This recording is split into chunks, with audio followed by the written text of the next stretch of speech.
A gente sabe que o ato do dia 26 seria talvez um dos maiores crimes da história recente da República Federativa do Brasil. Isso porque a Constituição veda expressamente qualquer ato atentatório ao Estado democrático de direito. E se você faz manifestações públicas contra o Congresso, não é um problema você se manifestar contra uma ala do Congresso. Isso é natural, isso é democracia.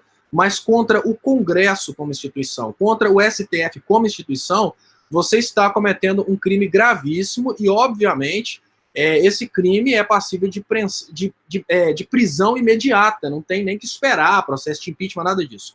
Então, estrategicamente, os políticos pularam fora do evento do dia 26.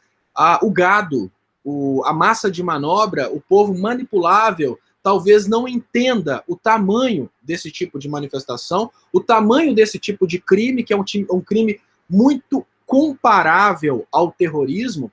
Eles vão sair com essas pautas loucas, mas a gente não vai ver nenhum político no meio dessas manifestações, que eu volto a dizer, pode acontecer alguma coisa do tipo, vamos coibir essas manifestações e botar esse pessoal na cadeia, porque são manifestações criminosas. Não, a manifestação pacífica é aquela manifestação que protesta contra o congressista, não contra o Congresso. As pessoas podem ir para as ruas processarem contra o Tiririca, podem ir para as ruas protestarem contra o Bolsonaro, podem ir para as ruas protestarem contra o Gilmar Mendes.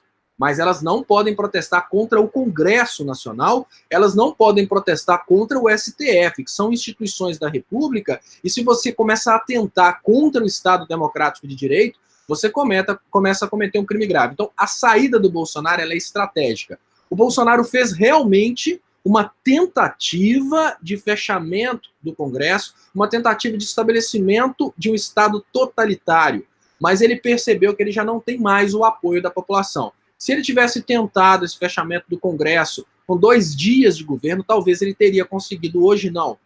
Qual que é a resposta que o Bolsonaro teve para mostrar para ele que é hora de pular fora das manifestações do dia 26? As pesquisas que já mostram que o Bolsonaro é mais avaliado como péssimo e ruim do que como bom e ótimo. Então, o Bolsonaro já passou, o ponto de inflexão da percepção popular a respeito do Bolsonaro, ele já foi alcançado, a maioria da população já percebe o Bolsonaro como péssimo e ruim, lógico, a maioria em comparação com o bom e ótimo, né?